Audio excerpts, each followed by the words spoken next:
Casos importantes que pasaron aquí en nuestra región. Nuestro primer invitado es uno de los mejores abogados penalistas de la región. Estos son los casos más importantes en los que ha participado.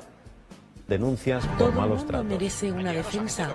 No es una pregunta, es un derecho que conoce muy bien nuestro protagonista, Pedro López, el abogado penalista de algunos de los casos criminales más impactantes que han ocurrido en nuestra región. Hagamos un breve recorrido por aquellos crímenes en los que Pedro López ha actuado como defensor. Crimen de Mazarrón. Un 13 de noviembre de 2011, un adolescente de 16 años y un hombre de 32 fueron brutalmente asesinados sin causa aparente por Jorge Agustín. Las razones se desconocen. Crimen de la Fama. Una madre degüella a su hija deficiente para intentar envenenarse posteriormente. Cuando su hija ya ha fallecido, llama al equipo de emergencias para pedir ayuda sanitaria. Caso de la Katana. Un caso que todos recordamos por la barbarie y la brutalidad. José Rabadán cometió un triple asesinato. Las víctimas, sus padres y su hermana deficiente, de cuyos asesinatos nunca se sintió culpable. Caso Diony Murciano. Se apoderó de 362 millones de pesetas en agosto. Se fue a Suiza, donde gastó mucho dinero dedicado a la buena vida, y en Ginebra el 6 de septiembre del 94 fue extraditado a España. Estos son algunos de los casos criminales que más conmocionaron a la sociedad murciana. En todos ellos, Pedro López se armó de valor para defender lo indefendible. Hoy tendremos la oportunidad de preguntarle: ¿todo el mundo merece una defensa? Hombre, pues seguro que Pedro López Graña está absolutamente de acuerdo con esa máxima, ¿no? Que todo el mundo merece una defensa, ¿no? Sin lugar a dudas. No solo... Se llame como se llame. Sí, Hoy sí, estamos absolutamente. debatiendo sobre el tema de la infanta y muchas veces parece que el tener un apellido importante o menos importante influye en la justicia, pero a la postre todos tenemos que tener una buena defensa. Yo creo que eso es básico. No solo básico porque lo dice nuestro ordenamiento, sino que por sentido común deberíamos tenerlo todos inculcado en nuestros genes, pero además incluso por un propio sentido de egoísta, porque algún día nos puede tocar. Claro. Y entonces ese día estaremos muy contentos de que haya un derecho de defensa y de que se nos defienda de una manera impecable. Pedro, ¿pero tú crees que en España se respeta la presunción de inocencia, o aquí en cuanto se sospecha de alguien y se menciona la palabra imputado, que por más que se dice, oye, que imputado no quiere decir condenado, pero en el momento que dice fulanito de tal imputado, ya, ufa, ya le has puesto encima el sello de culpable, ¿no? Bueno, formalmente sí se respeta porque lo dice la ley. Formalmente. Pero En la calle. en el fondo, en la calle, muchas veces hay personas que sufren de antemano una condena, una sentencia, aunque luego salieran absueltos. Siempre... Realmente se ha vivido un calvario por parte de muchas personas, sean anónimas o sean destacadas. Caso de la infanta, por ejemplo. Tú además, Pedro, que te dedicas a algo tan complicado como el derecho penal, ¿siempre tuviste claro que era el que te gustaba? Bueno, para tomar una decisión importante y dar el rumbo a tu vida es una decisión importante, siempre suele haber distintas motivaciones. Una de ellas fue, en mi caso en concreto, el interés por las víctimas. Por las víctimas no solamente de crímenes, también víctimas de siniestros, víctimas de accidentes de todo tipo, laborales, de tráfico.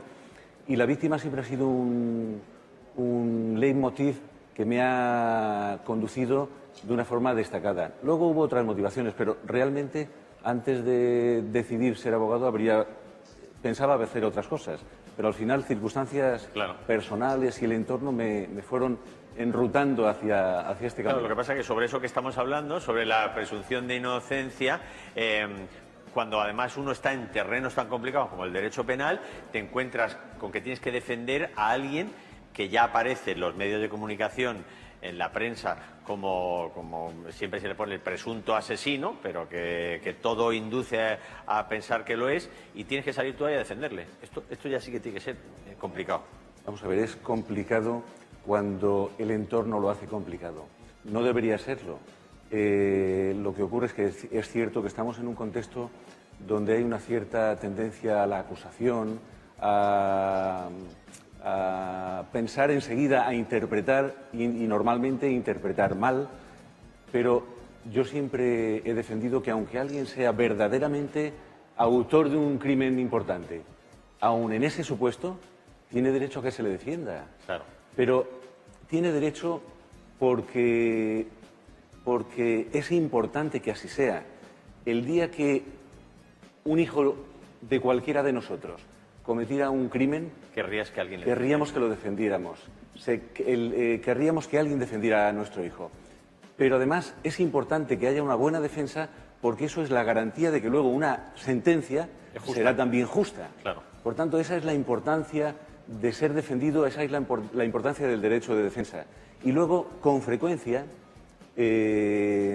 se fantasea rápidamente con cualquier noticia de televisión, pero realmente en el trasfondo puede haber muchas circunstancias que al matizan, espectador de televisión le pasa claro, desapercibida y que no se entera. Claro. Indudablemente. Y no es lo mismo ver una noticia de un individuo que ha hecho una atrocidad incluso, a luego encontrarte con el individuo. Hay una diferencia brutal. Yo estos días estoy viendo en televisión, por ejemplo, algo ya internacional. El Chapo Guzmán, el narcotraficante. Y realmente debe ser un verdadero personaje, por lo que dicen, un personaje criminal de primera. Pero en cambio lo ves así fotografías o imágenes de él y dices, no puede ser, si esto parece un ser humano normal. Sí. Aunque probablemente este no sea normal. Claro, porque eso, por ejemplo, Pedro López Graña, que ha tenido casos importantísimos de los que ustedes conocen, por ejemplo, el asesino de la Katana, José Rabadán, que tenía 16 años, en la primavera del año 2000, cometió un triple crimen, mató con una katana a toda su familia, al padre, a la madre, a una hermana pequeña. Cuando, Pedro, cuando tuviste a este chico delante, ¿te encuentras a un asesino o te encuentras a un chaval aterrorizado? Por lo general, hay muchos criminales que son verdaderos asesinos, criminales, y que son incluso irrecuperables. En muchas ocasiones se da esto. Pero en otras muchas ocasiones ves a una persona que ha sido, que ha hecho verdaderamente, que ha cometido un error gravísimo, o bien una persona que es un enfermo. Claro. Y hay diferencia, yo creo que hay una diferencia importante. Y ahí hablamos de la enajenación, ¿no? Bien, enajenación, trastorno mental, que puede ser transitorio o pleno, pero lo que está claro es que una persona que no tiene su capacidad intelectual y mental normalizada, pues es capaz de hacer disparates. Claro.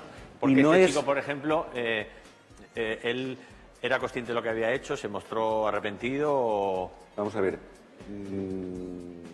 yo ya lo he llegado a decir en alguna ocasión, pero la primera vez que yo me encontré con este chico, yo pensaba realmente ver a un tipo sin alma.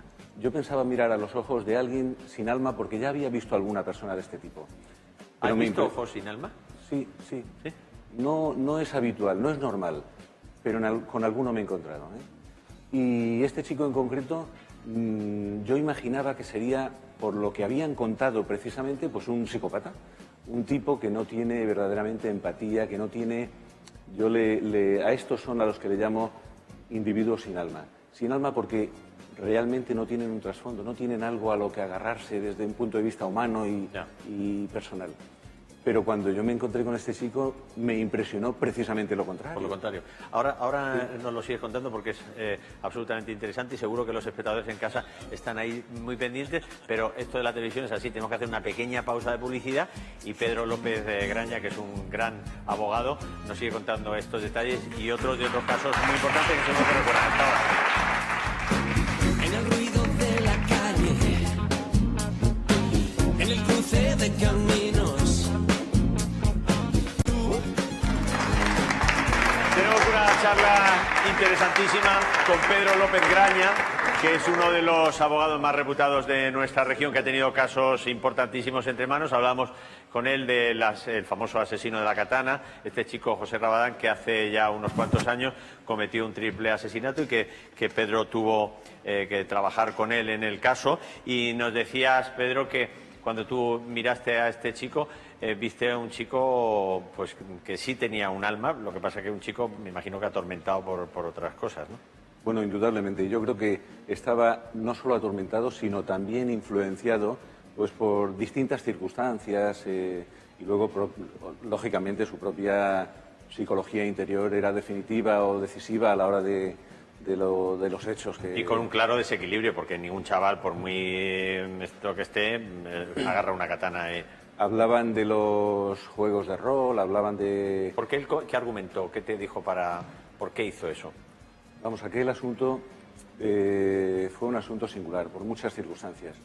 Y además yo creo que fue, quizás, si no el primero, yo creo que de los primeros de esa índole, de una persona tan joven matar a sus propios progenitores y además a su hermana, es decir, quedarse solo, fue singular. Y él, yo creo que tenía una verdadera confusión mental, un mar, una tormenta en su propia psicología, en sus neuronas. Tenía un verdadero caos y yo creo que eso es lo que provocó, porque él dio básicamente la versión de que quería liberar a su familia de los sufrimientos. Era una ridiculez, pero objetivamente... Sí, a lo mejor él está convencido que matándoles les quitaba el sufrimiento. Yo debo decir que hay opiniones discrepantes en la mayoría de los asuntos, y en este también. Es decir, hay personas que pueden pensar otra cosa. Hubo, de hecho, especialistas que pensaban una cosa y otros que pensaban de manera diferente, pero yo estoy absolutamente convencido de que este chico tenía una patología y que no se puede concebir algo de esa índole si no hay algo desde la de base. anormalidad, claro. Pedro, ¿se logra mantener una relación especial de complicidad con tu cliente? A veces es inevitable, pero realmente yo creo que, por lo menos en mi caso, intento no rebasar la línea profesional.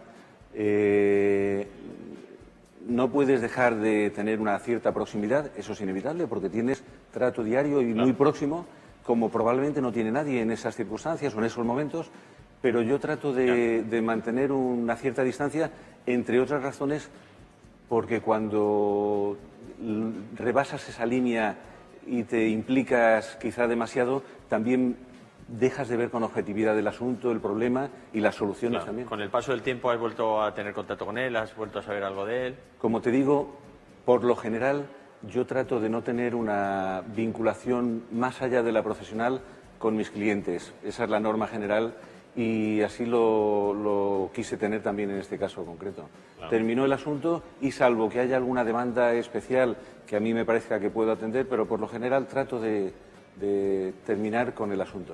Tengo otro caso por aquí, el crimen de la fama, ¿no? Lila, una mujer de 54 años de nacionalidad rusa que degolló a su hija Irina, deficiente mental, en una vivienda situada en la segunda planta del bloque número 10 de la Avenida de la Fama de Murcia. Este caso también es duro. Bueno, este caso es especialmente y sobre todo especialmente trágico, pero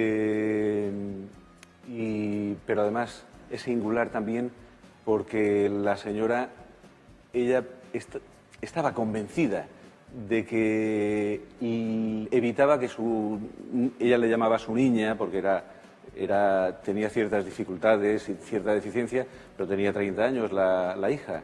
Pero ella, la hija tenía 30 años, aunque era yo pensaba que era pequeña, ¿no? De ciertas deficiencias, y la madre pensaba que a la hija la iban a raptar, iban a abusar de ella, y entonces para la madre fue un caso de un crimen de compasión, para evitar supuestamente que en su...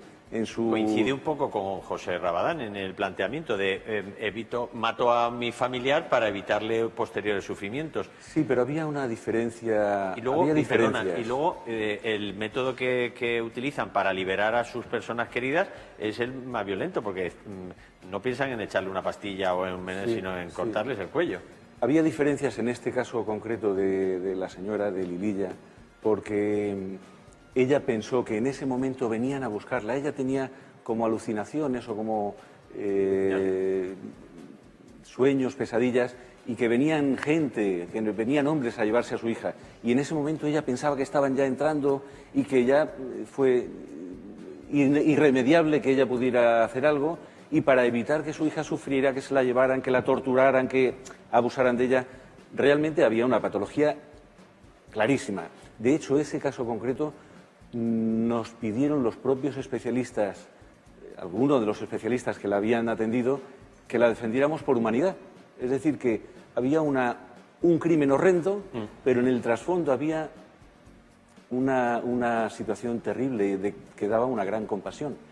Hay una diferencia en... Claro, porque nos estás contando casos de asesinos, además algo terrorífico, pero hay un común denominador de trastorno.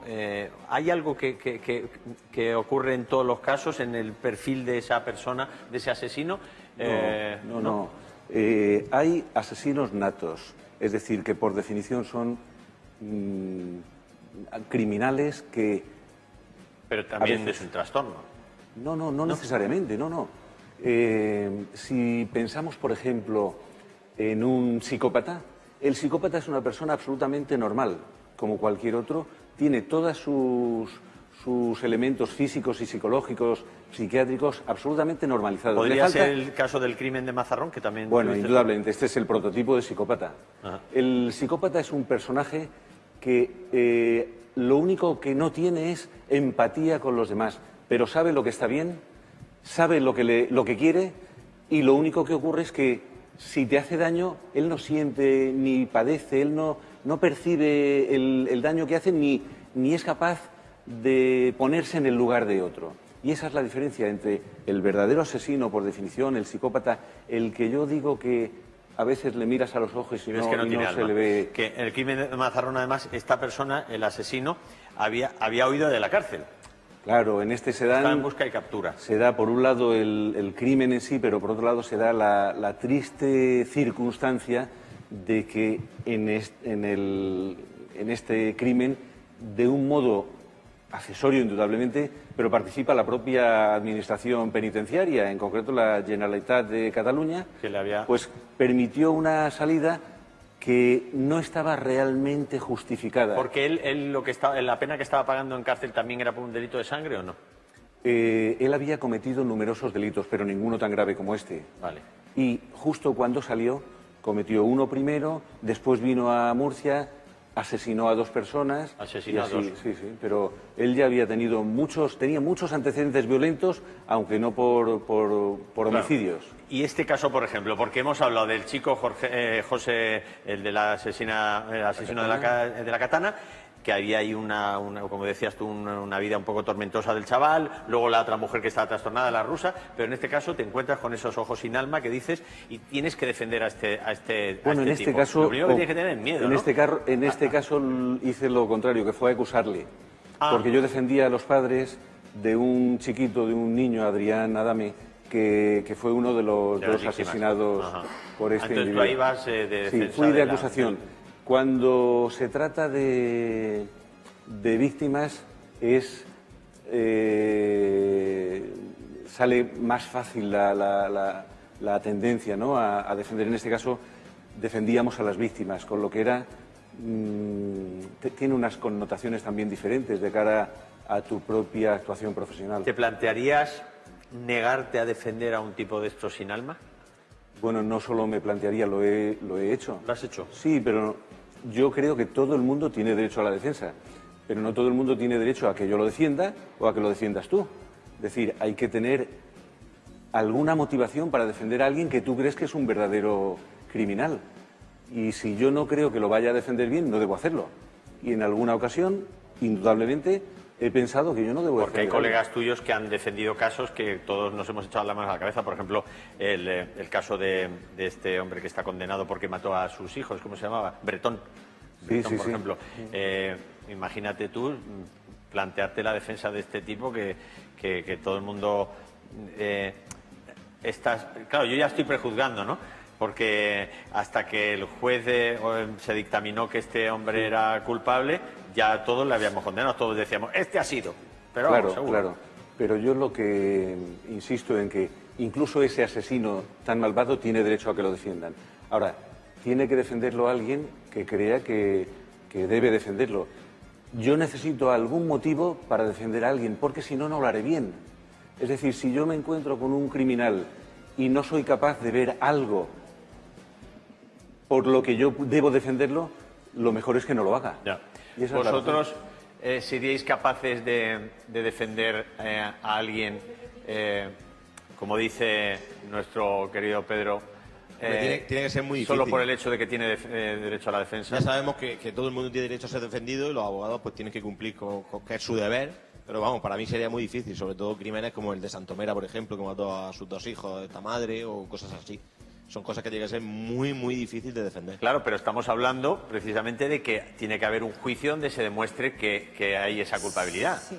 Y luego la comprensión, como está diciendo, cuando ves que una persona hace un crimen de esa característica, piensas que no está bien, que no está bien, que tiene que estar psicológicamente mal, y entonces pues se puede Pero fijaros, entender. Pedro Pero de López otra forma Graña no se puede entender. nos decía al principio, y yo creo que nos tenemos que quedar con eso, Sí. que gracias a personas como él, todos podemos dormir tranquilos, entre comillas, que si en algún momento de nuestra vida, que Dios quiera que no ocurra, nos vemos en un caso pues de esas cosas que pasan en la vida, que uno tampoco prevé, necesitaremos que haya alguien que esté ahí para defendernos, ¿no?